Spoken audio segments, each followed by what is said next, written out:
तेजस्वी पुत्र को पाकर राजा प्रफुल्लित मन से नगर को लौटे और देवव्रत राजकुमार के पद को सुशोभित करने लगे। 4 वर्ष और बीत गए। एक दिन राजा शांतनु यमुना तट की ओर घूमने गए तो वहां अप्सरा सी सुंदर एक तरुणी खड़ी दिखाई दी। तरुणी का नाम सत्यवती था। गंगा के वियोग के कारण राजा के मन में जो विराग छाया हुआ था वह इस तरुणी को देखते ही विलीन हो गया। उस सुंदरी को अपनी पत्नी बनाने की इच्छा उनके मन में बलवती हो उठी और उन्होंने सत्यवती से प्रेम याचना की। सत्यवती बोली, मेरे पिता मल्लाहों के सरदार हैं, पहले उनकी अनुमति ले लीजिए, फिर मैं आपकी पत्नी बनने को तैयार हूँ।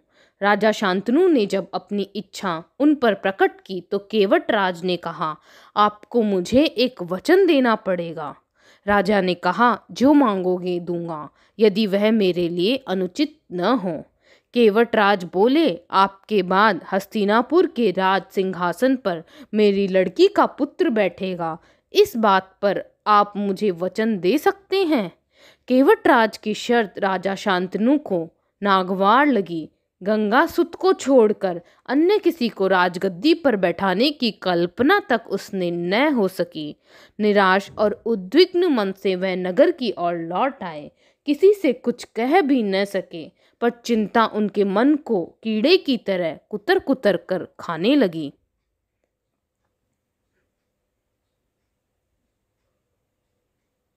देवव्रत ने देखा कि उसके पिता के मन में कोई न कोई व्यथा समाई हुई है। एक दिन उसने शांतनु से पूछा, पिताजी, संसार का कोई भी सुख ऐसा नहीं है जो आपको प्राप्त न हो, फिर भी इधर कुछ दिनों से आप दुखी दिखाई दे रहे हैं। आपको किस बात की चिंता है? यद्यपि शांतनु ने गोलमाल बातें बताई, फिर भी कुशाग्र बुद्धि देवव्रत को बात समझते देर न लगी। उन्होंने राजा के सारथी से पूछताछ करके उस दिन केवटराज से यमुना नदी के किनारे जो कुछ भी बातें हुई थीं उनका पता लगा लिया। पिताजी के मन की व्यथा जानकर देवव्रत सीधे केवटराज के पास गए और उनसे कहने लगे कि वह अपनी पुत्री सत्यवती का विवाह महाराज शांतनु से कर दें। केवटराज ने वही शर्त दोहराई जो उन्होंने शांतनु के सामने रखी थी। देवव्रत ने कहा, यदि तुम्हारी आपत्ति का कारण यही है तो मैं वचन देता हूँ कि मैं राज्य का लोभ नहीं करूँगा। सत्यवती का पुत्र ही मेरे पिता के बाद राजा बनेगा। केवटराज इससे संतुष्ट न हुए। उन्होंने और दूर की सोची। बोले, आर्यपुत्र, इस बात का मुझे पूरा भरोसा है कि आप अपने वचन पर अटल रहेंगे, किंतु आपकी संतान से मैं वैसी आशा कैसे रख सकता हूँ? आप जैसे वीर का पुत्र भी तो वीर ही होगा। बहुत संभव है कि वह मेरे नाती से राज्य छीनने का प्रयत्न करे। इसके लिए आपके पास क्या उत्तर है? केवटराज का प्रश्न अप्रत्याशित था। उसे संतुष्ट करने का यही अर्थ हो सकता था कि देवव्रत अपने भविष्य का भी बलिदान कर दें, किंतु पितृभक्त देवव्रत इससे जरा भी विचलित नहीं हुए। गंभीर स्वर में उन्होंने यह कहा, मैं जीवन भर विवाह नहीं करूँगा, आजन्म ब्रह्मचारी रहूँगा, मेरे संतान ही न होगी। अब तो तुम संतुष्ट हो। किसी को आशा न थी कि तरुण कुमार ऐसी कठोर प्रतिज्ञा करेंगे।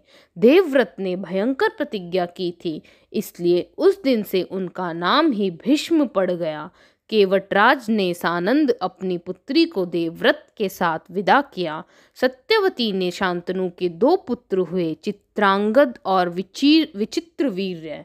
शांतनु के देहावसान पर चित्रांगद हस्तिनापुर के सिंहासन पर बैठे और उनके युद्ध में मारे जाने पर विचित्रवीर्य की 2 रानियां थीं, अंबिका और अंबालिका।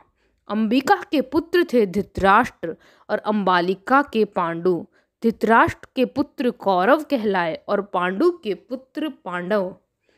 महात्मा भीष्म शांतनु के बाद से कुरुक्षेत्र युद्ध का अंत होने तक उस विशाल राजवंश के सामान्य कुलनायक और पूज्य बने रहे। शांतनु के बाद कुरुवंश का क्रम यह रहा। शांतनु की 2 रानियां